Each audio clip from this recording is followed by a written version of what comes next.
Hey everybody, it's Joe with D&J Outdoor Addiction. Today's video, I'm just going to kind of give you a beginner outlook on some things you may need for turkey hunting.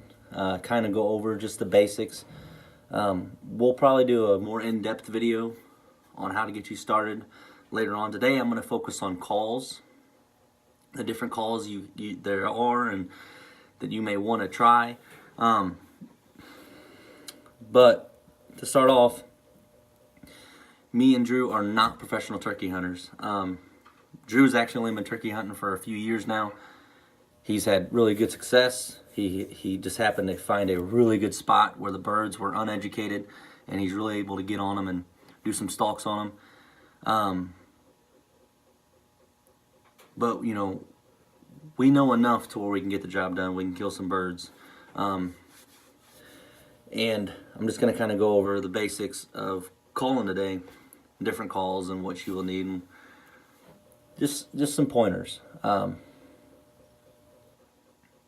yeah, I'm not a professional turkey hunter in any means, so to further educate yourself, you need to look up more videos. And we're gonna make a couple more videos. Might make this like a little series of turkey hunting. The different things you'll need, the different techniques that we've used and made us successful, and we'll kind of go from there. But just to start off, I got a few calls here I just want to kind of go over briefly.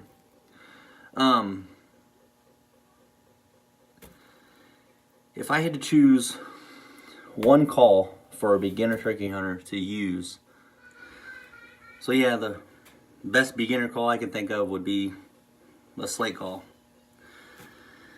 They're pretty, low on the budget end. You could probably pick one up for 10, 15 bucks. Even your better ones are $20.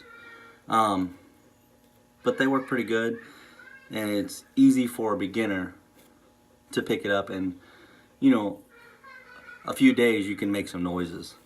A few weeks you can really get good with it, as long as you practice with it and stick with it.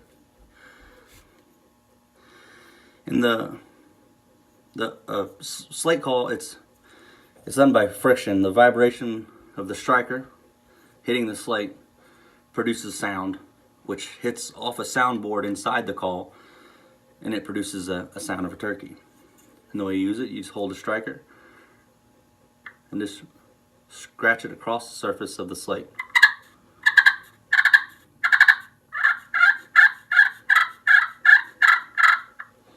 You can do purrs,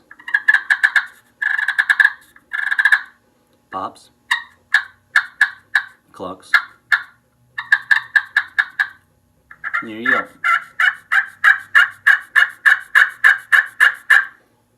And that just kind of goes over the slate.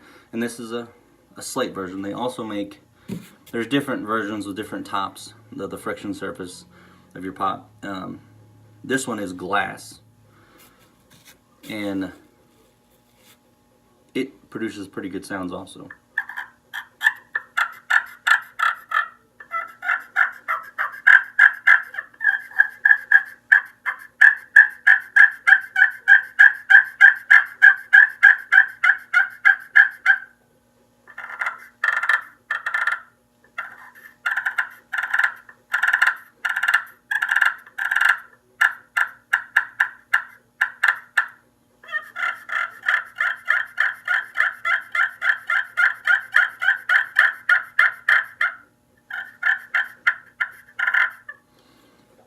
If you can hear, there's different chatters and stuff in there, and all that is you have to resurface the glass with a piece of sandpaper and scrape it out, and it gives you better sound. And we'll go over that in a later video. But it's your glass call, and it's the same thing as the Slate. And then you have multiple different strikers you can use.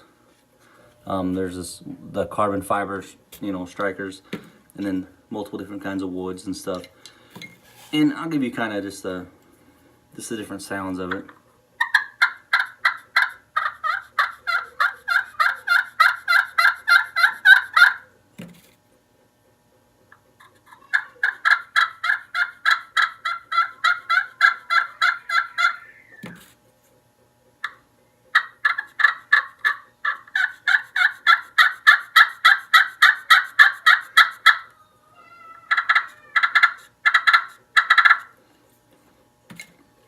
And, you know, there's different variations of that, but for a beginner, I think the Slate would be probably one of your best bets. Easiest to use. And one thing I'm going to go ahead and give out as a little tip, I see most people doing, and this is probably one of the worst things you could do in the turkey woods, is they'll do this right here.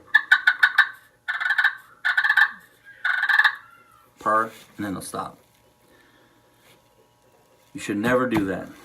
A purr is a feeding call, but it's also a call used for distress, to alert the other turkeys to know something's going down.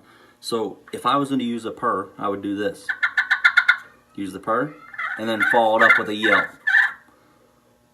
Same with a cluck. That alone is an alert call. But now the cluck, followed with a yelp, that's different. Because turkeys, they'll make a lot of different noises when they're wandering around and picking up stuff, and they'll pop and cluck and stuff like that. But they're often followed up with a yelp. Them alone is an alert call. Something else really important for turkey hunter to have that is overlooked oftentimes is not even a turkey call itself. It's what you could call your locator calls. And there's different ones, but I would recommend to get yourself an owl call and a crow call.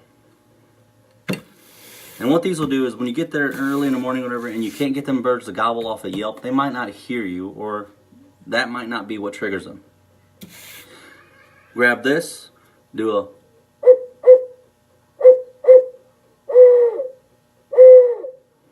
give a couple hoots, that turkey will probably gobble.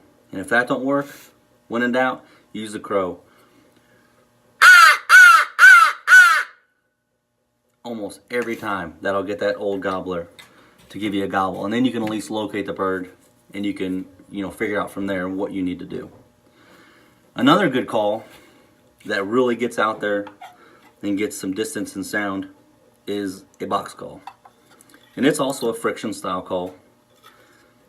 You put chalk on this wood, and as you scrape it across this, it channels through these holes and makes a sound.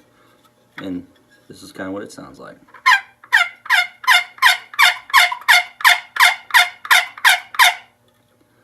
And it's a good way to locate a bird because this sound travels a long ways. It's a really loud call.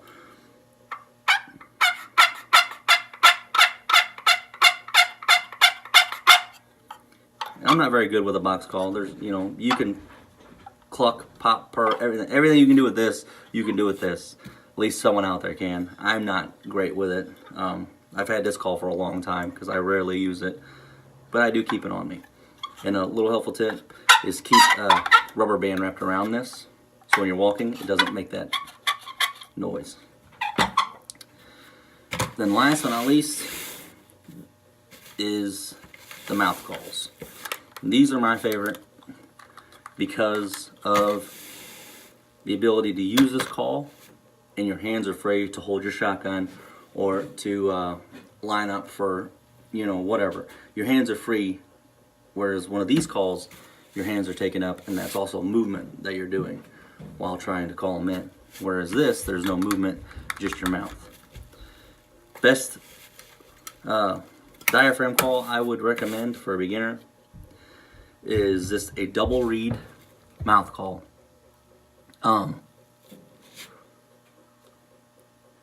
They're relatively easy to use. It just takes a little bit to get used to. When you first get a call, a mouth call, I recommend just carrying it in your mouth and get used to having it in your mouth because it takes a little bit to get used to just to have it in there.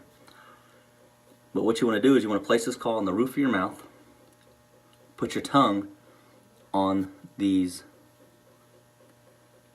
latex flaps here, and as you apply pressure and release pressure with forced air, produces different sounds and vibrations.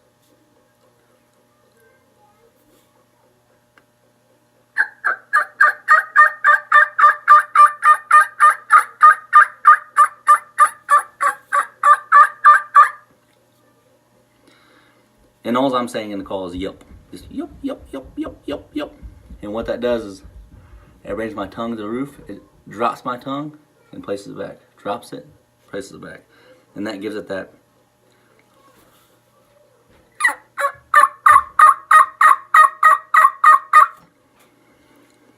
And there's guys that are way better at this than I am. But with a basic yelp, you can call on a bird.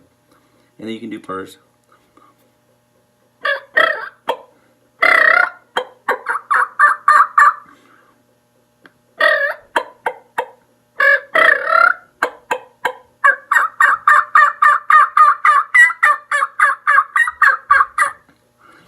And there's many different variations of this call. Bunch to choose from. And what I've noticed about turkey calls, it's a lot like fishing. I think, yes, different calls make different sounds, and I'm sure they work differently, and they all have their place. But in reality, there's hundreds and hundreds of different diaphragm calls. They all produce the same thing. They all do the same thing. So don't go out and spend $30 on a mouth call.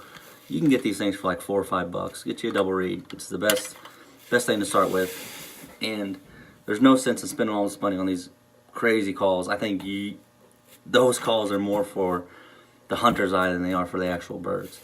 So yeah, that's just some of the basic calls out there and stuff. And to get you started, I would get crow call, slate call, and maybe pick you up a cheap diaphragm, practice with it until you get go with it, leave it at home.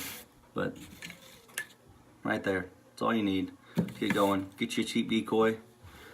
Just get out there and hunt. I mean, that's the best way to learn to turkey hunt, is to get out there in the woods with the birds. And every day I go out, I learn something new, and they do something different. So never expect the same thing, because turkeys won't. It's hard to pattern a bird. You can, but it's hard to, because they often change and they're so hunted and pushed. And one morning or one night they'll be roosted here, and the next night they'll be roosted over here because the hunter shot at them here. I mean, it's hectic. But get out there, you have a lot of fun. Birds are very vocal. You'll get to hear them gobble. You get to see them strutting. And yeah, stay tuned, and I'll produce some more videos on some more tactics and tools I use for turkey hunting. And Drew will come over and we'll show you some of his tactics and tools that he uses. And yeah, it's coming soon, and then we'll get to do some actual turkey hunting, and you guys will get to see us out in the woods and fields chasing these old birds down. So yeah, stay tuned, and don't forget to hit that like, share, subscribe, guys. Hit that stuff. Leave a comment below. Let me know what you think about this video. Let me know what calls you want me to go over more. If you have any questions about anything, just leave it in the comments. Let me know. And have a good week, guys. Stay blessed.